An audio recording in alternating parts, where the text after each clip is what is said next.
Omer, welcome. It's such a pleasure to have you with us today. Thank you. It's a pleasure to be here. Omer, you're an entrepreneur, an artist, and you have had a truly unconventional journey. Can you tell us what happened over 15 years ago when you survived an incredibly traumatic event and how that has reshaped the way you see life? In December of 2000, I was in the West Bank in Israel with a friend on a bus stop, and a young man approached me from behind. I didn't see him coming. He hugged me and he detonated 50 pounds of explosives between us in our embrace. It was one of the first suicide bombings in the Second Intifada in Israel at the end of 2000. Um, to skip the gory details, I died for a little bit, and then someone found me and resuscitated me. Luckily, she was a doctor, and she gave me CPR and kept me alive until an ambulance showed up about 30 minutes later. And I woke up. Uh, I woke up about a month after that in a hospital after being in a medically induced coma, and I spent about a year in the hospital recovering from that injury. I was burned about 85% of my body. This is my second phase. I was they wanted to amputate my arm, which I kept, so I can still play mediocre guitar music. Um, I got out of there, and life has been different. I thought about maximizing time. I started thinking about terms of alignment. And I realized that, I don't know how many more lifetimes I have in me. I don't have the soul of a cat or nine of them. So I thought, to maximize what I have now and the opportunities that I have now, I want to feel alignment. So I started measuring things in my life based on how happy they made me and based on how I felt if they are closely matched to my purpose, mission, and vision in life. And so, because everything was measured up to that, I started feeling very blessed, honestly, because I was only doing things that made me happy, or mostly doing things that made me happy. Yeah, I think in a high level, that's been the beacon in my life, purpose, mission, and vision, and I'm grateful for that to have happened when I was 20. First, because I was strong enough maybe to survive it, but second, also because I think it's a lesson in that is very important to have in life. I see my kids and I see a lot of younger people that do not know that. They don't know how fragile life is and how fleeting it is. And I think it's really important for us to be able to have. I don't know if everyone needs such an extreme lesson, but it's important to have that understanding in life that we need to be present and in alignment, live a life of fulfillment. And how did that experience define your purpose when that happened, when you woke up from your coma and you're able to stand back on your feet? And how did your purpose evolve over the years? So I'm guessing that's a lead up to what I do today. But I think in the first 20 years, I was just seeking pleasure. Mm. I was traveling the world. I was building businesses that made me happy. Every time that my PTSD, my trauma became a bit too much, I would move to a new country or start a new company and just focus on feeling happy and fulfilled. Kind of a little bit trying to dabble in hedonism and try to find how do I maximize pleasure in life. And I was very good at compartmentalizing, or at least I thought I was very good. Right when nightmares became too much, when flashbacks became too much, or rumination, or any of the trauma symptoms that I experienced, I just I just shoved it in a box somewhere, locked it, threw away the key, and kept myself super busy. Was sustainable for a long time until it was not. And it all kind of blew open when October 7 happened. The war in Israel and started, of course, with that massive massacre of Hamas against people in Israel. In that massacre, I lost some friends and people who I knew. There were a lot of them, and I didn't know how to deal with mass grief. In the war, yeah, it broke open all my compartments and all the things that I thought I was really good at ignoring and pushing to the side. They they burst open, and I realized that what I found fulfilling and happy and exciting a week before is no longer meeting the purpose that I thought it serves. And I was very excited just a few days before. I was very excited about the innovative nature of my business. I was CEO of a company named Times XAI, and I was really excited about the innovative software and solution that I was working on. But when October 7th happened, I realized that's no longer important to me.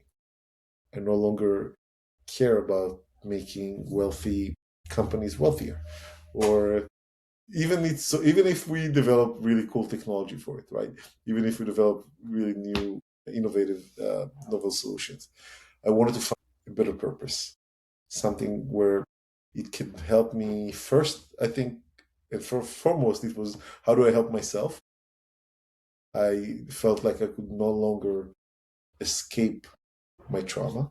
I could no longer just avoid it and put it in a box and shove it aside and do something else.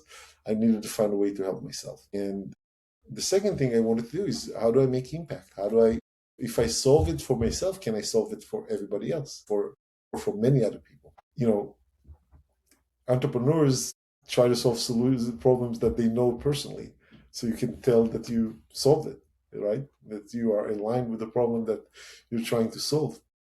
And so I chose to deal with my trauma heads on. And for the first time in my life, I also thought, I don't want to do it through a company. I don't want to do it through a commercial business that had business goals. Because my goal is no longer a business goal. My goal is how can I offer healing?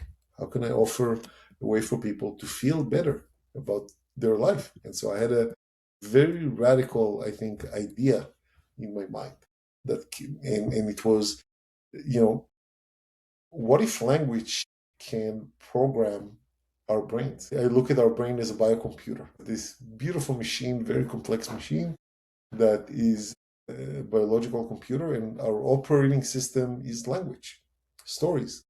And so I thought, what if stories that answer our personal what if questions could heal us and help us move forward from trauma? And I created a mental health AI foundation, a nonprofit that set out to develop a tool and technology and a platform to help meet the immense need in the world in trauma repair. And trauma doesn't just wound the past. It destroys the brain's ability to envision a positive outcome, to envision a positive future. Right? We have this incredible predictive machine in our brain, and when we experience trauma or depression or postpartum depression or stress or anxiety or many other mental health states, the brain's ability to make those positive predictions, it declines.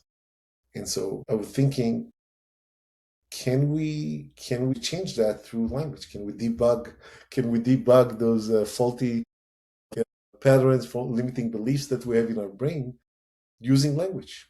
And so I started by connecting leading researchers and clinicians from all around the world and AI experts and AI researchers to work together, to collaborate, to build this evidence-based, self-guided digital intervention, a platform for trauma recovery that reduces symptoms and restores hope and agency and motivation and future orientation. All of that without reliving trauma, without increasing exposure to your traumatic event. And we are now 2.5 years old, or nearly 3 years old, as an organization. And I love this work and everything about it. And I think now I'm in alignment again, purpose, mission, and vision. And the wonderful thing on top of that, I found hundreds of more people that are excited about changing the world for the better. and are aligned with the mission of reducing suffering in the world. How beautiful. Is there a story you can share with us from someone that has used your platform, the methodology that you have implemented, and how that has helped them live a more joyful life? The way that the solution works, people are going to this platform, AI interviews them very briefly, and then it offers them to ask the AI their own what if question. It could be any what if question that you like about your past, your future, anything that resonates with you, that's deeply important to you. And you only get to ask one question. It's not Google or ChatGPT where you can float it with different questions and see different. You can only have one question a week that you can ask it. So people are thinking, they think really deeply about the question that they have. And when you ask that what if question, the AI generates a story for you. It creates a simulation about your alternative life outcome, what could have happened or what could still happen. And that story is about you, right? You're the hero of that story. You see yourself doing things that are outside of the realm of what you thought is possible for you. But they are incredible. They are helping you see yourself in a new light. And that story is designed to reignite your sense of hope, your ability to predict and envision positive outcome. And so quite often we've had people writing us after exploring their what if simulations and their alternative outcomes and what could have happened. They started using it just within just a few weeks from asking questions about their past. Like my questions were always about what if I never met that suicide bomber, or what if I never lost a year of my life laying in a hospital bed. People started changing those questions to look forward, and they start asking questions about the future. What if I would change career? What if I would have another child? Everyone about whatever they contemplate in life. And so we start getting emails and messages from people that tell us that the story that they've gotten really helped them create a vision. And that vision was so powerful in their life that they printed it and sent it to 10 friends and family. And they said, hey, I found who I want to be. The first guy that wrote it, he was 55 years old, and he's right. I found who I want to be when I grow up, and I sent it to all my friends and family, and I told them, keep me accountable to this journey. Like I want you to check in with me and to see where I am on this journey, because it's important to me.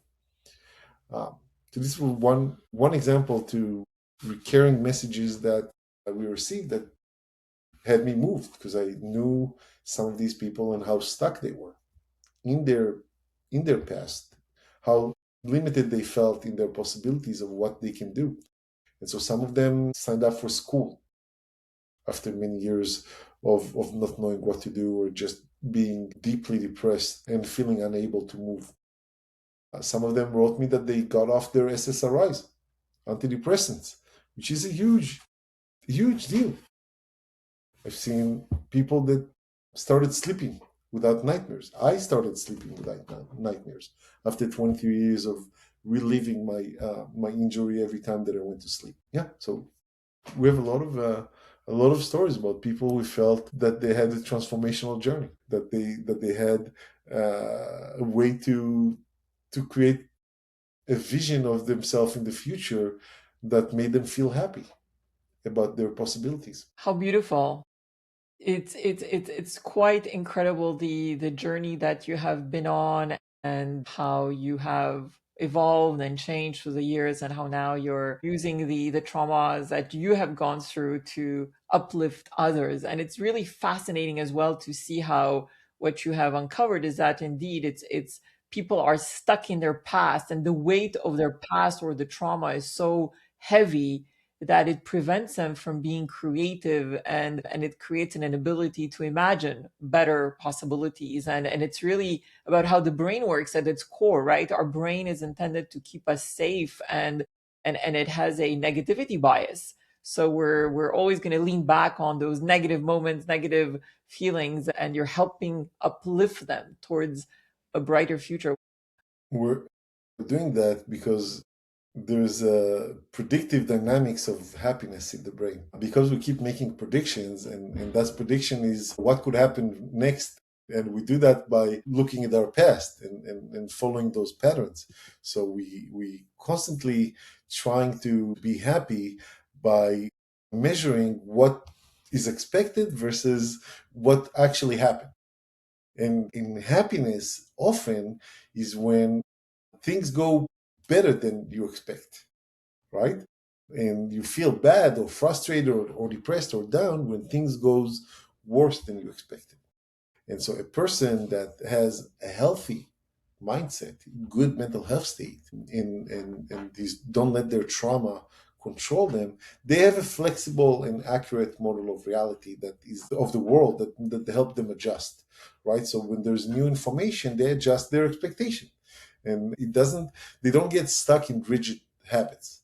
And people with poor mental health, they often feel stuck in the same patterns. They go through the same things even when they don't help, right? Like addiction. And they ignore new information, so they don't let new constraints of reality help them adjust their prediction. And so that delta between what I expected to happen and what actually happened is something that keeps us stuck. And happiness is not just meeting our expectation. Happiness is suppressed and achieving more than we expect. It really means that happiness is about progress and not staying in one place. And people feel terrible about themselves when they underperform or they perform exactly as expected, because it means that they lack progress. And so our solution does that. It measures using emotional feedback. It measures whether the inspirational narrative that we offered you help you set a goal and make progress versus just staying behind, staying in place and just meeting your needs, or even moving forward even a little bit. So every incremental progress is actually means a lot. We help people become more flexible in their ability to make those predictions. And that's what's really exciting about the brain. You're able to rewire yourself and reactivate mechanism and that were rigid and make them flexible again. It's really important that not only that you can feel good in the short term, but still unwell overall. Like with addiction or endless gaming can give repeated wins, give us these dopamine shots in the short term, but they narrow our lives and disconnect us from everyone else in the long term. And so we need to find ways to stay engaged in multiple areas in life that makes us feel happy and show us progress. And so we need continuous growth as individuals to feel fulfilled, to feel happy, to feel in our flow state. Fully agree. And that ultimately comes down to also continuing to ask those what if questions in all spheres of our lives. Because even if you have an epiphany and you now imagine a future, the reality is that to make that future come to life, we need to take actions. There's going to be highs and lows.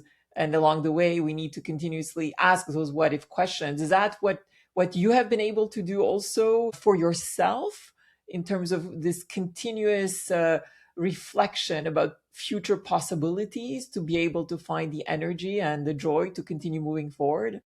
Yeah, absolutely. I mean, being an entrepreneur, you always try to envision the future and figure out how you can make it better. It doesn't matter if you do it through art, science, technology, or any other way.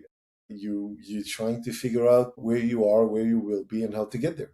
And if you envision a future that you feel is phenomenal and amazing and would be something that other people would want to share, you might have a business there, right? And you might have something that could inspire other people to join you in your journey and help you build that. That's what we did in every business that I've had.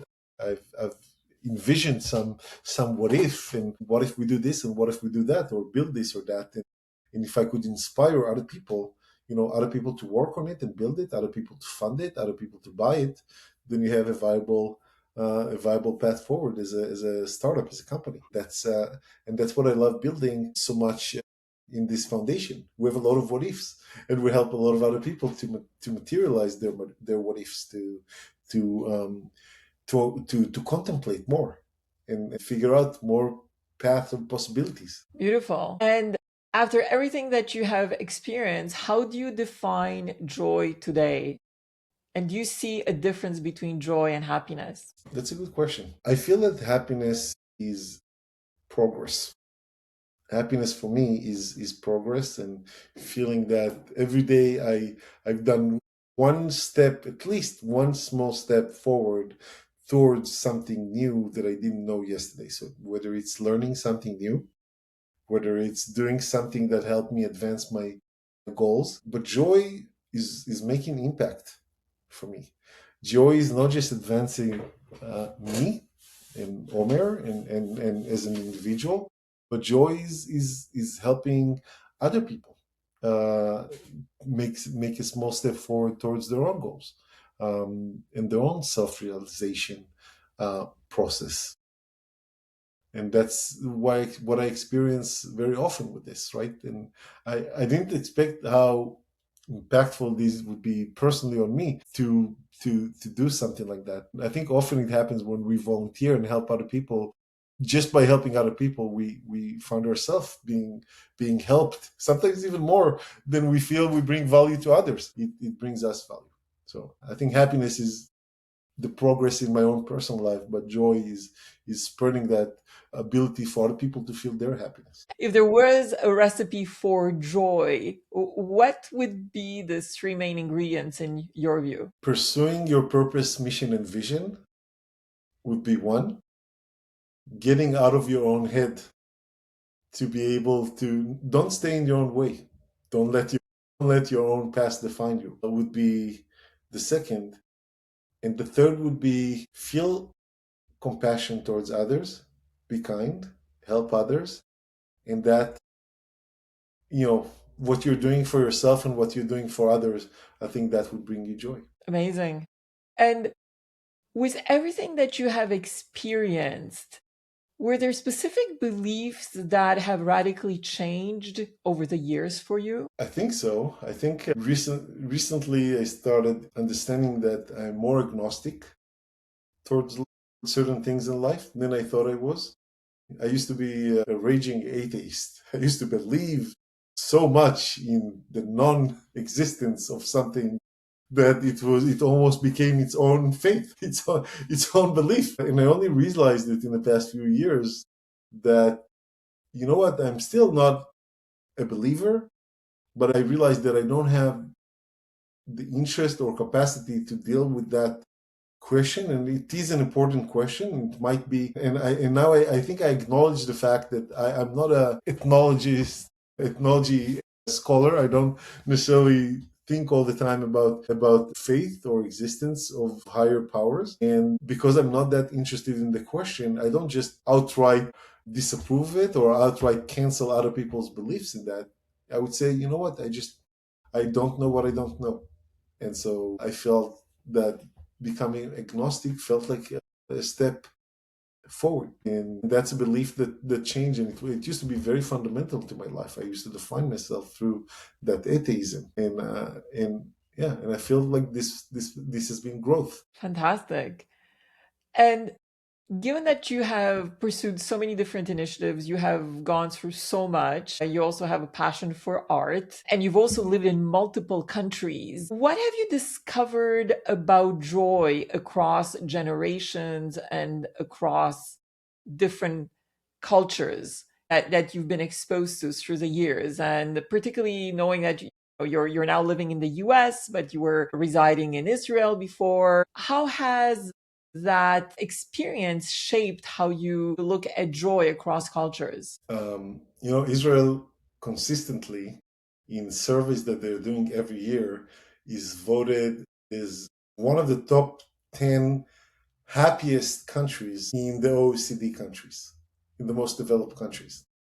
And it's kind of funny to see that even now with the wars, you can still like number 6 in the most happy people from the first world countries. And you think about how can it be with everything that's happened, right? When you live now for 2 years in between bomb shelters to bombings to drones and drones attacks and missiles, like how are you still one of the happiest people in the world? And There's a few different beliefs on why that happens. I think that in some place we still see ourselves as super resilient people, very resilient, very innovative, quick to think, quick on our feet, and able to adjust and adapt. But personally, I think it's our support systems. We don't rely on our government, who is failing us at every step of the way in the past half a decade or so. We don't rely on them for our happiness. We don't rely on a structure other than our family and friends and people who are close to us. So we have our own support system that is very, very important to us. Our community, the people who are closest to us, they're the one that brings us that joy. They're the one that makes us vote as, yeah, we are extremely happy, even though the reality around us is unbearable. And I see that here in the United States, it's a little bit different, right? People don't rely as much on their family, on their nuclear family, on their friends to take them through hardships or to support them through hardships. It happens, but not at the same level, I think, and the same intensity as it does in Israel. And so I think that's a big difference that I found between happiness in these two cultures. Also, I lived in the Netherlands, in Holland, for a few years, which is also completely different culture. It might have, I guess, a harder exterior shell, but when you penetrate it, you find something very soft and very close and loving. And so they have support systems that are also very, very close in their nuclear families that are incredible. That makes them very happy. But they also have a society that is more organized and more built to support one each other in a system level. So I think that it's a great combination. I think it's probably a better it's probably a better way to do that than we do it here in the United States and than how we do that in Israel. Beyond what you have shared until now, you also have two beautiful kids. And I was wondering if you can share with us how parenting has changed you, if at all. That's a great question. You know, my daughter Zoe Frank, she was born on the 12th anniversary to my death.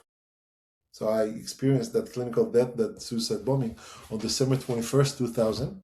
And she was born on December 21st, 2012. That coincidence changed my life. It got me to open my eyes and think about that suicide bomber who tried to kill me as someone's kid. You know, when it happened, I was 20, he was 21. And I always thought about him as that, that jerk that tried to kill me. And all of a sudden, 12 years later, I'm starting to think about his parents.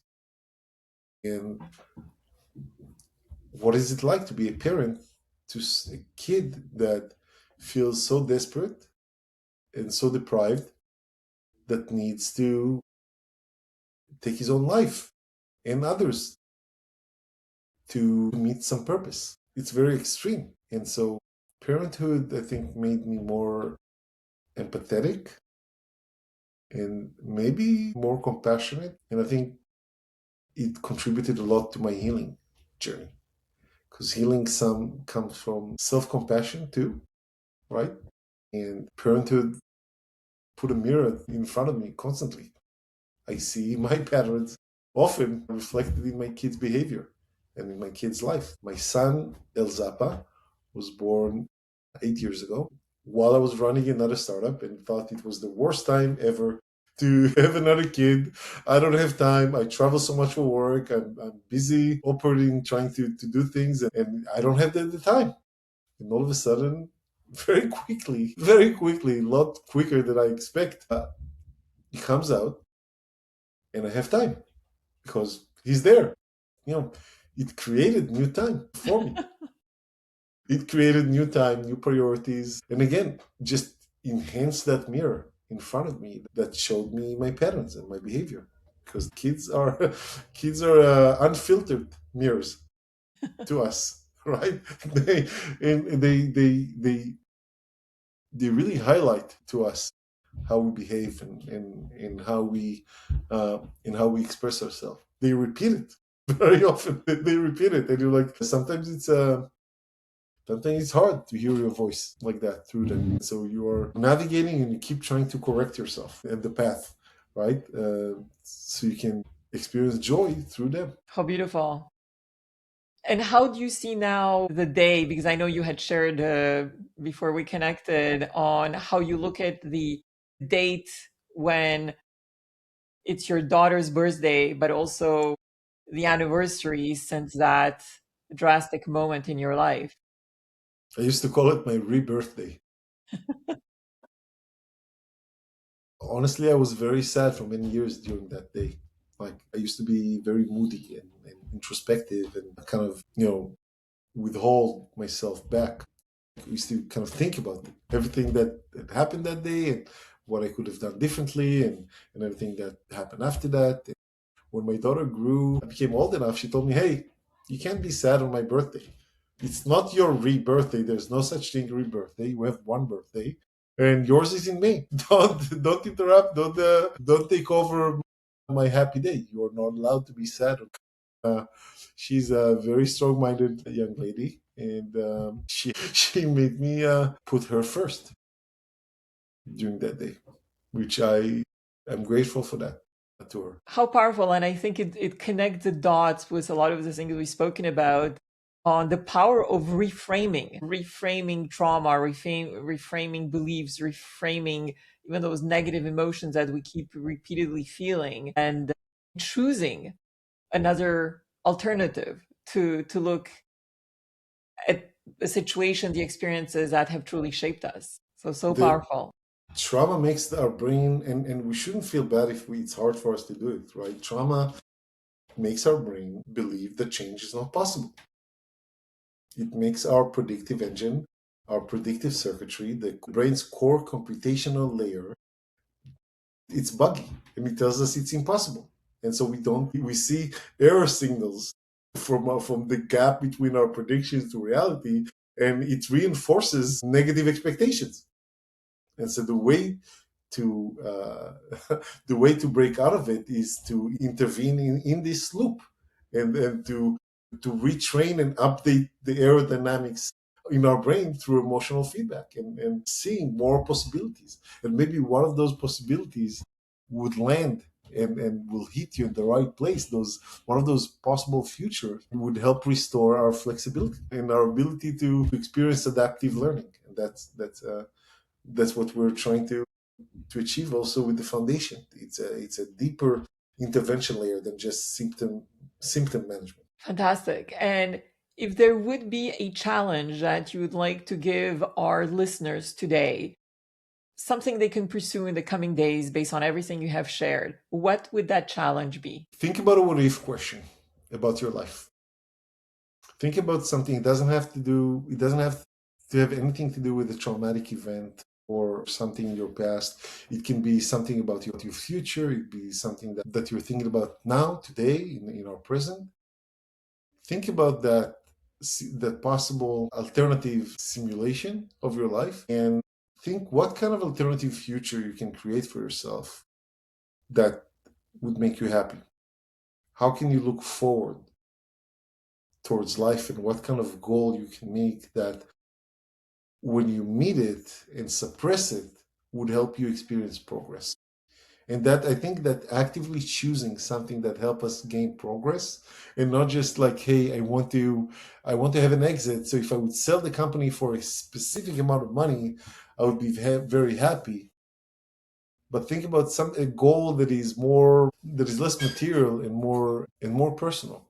Something that would help you feel true progress and then break it down and create a map, create a personal. Even go to an LLM, go to ChatGPT or to some AI and brainstorm. How can I meet that purpose? How can I design that future for myself? I think you'll be very surprised at how good it makes you feel. Omer, thank you so much for everything you have shared. Your incredible journey is so inspiring. And what you are doing right now with your foundation brings hope to so many individuals. So thank you for everything that you do. Thank you so much, and I would love to open an invitation to everyone who's watching it to join us. Let's bring the most powerful driver in human change the belief that a better future is possible to all those millions or hundreds of millions who were left out of care and can't envision a positive future for themselves.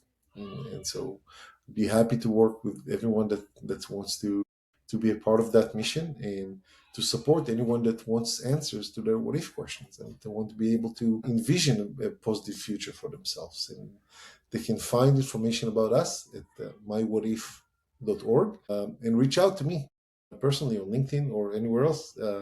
And I would love to have a conversation. Thank you so Amazing. much for inviting me, Andrea. It's been Thank fun. you. Thank you so much.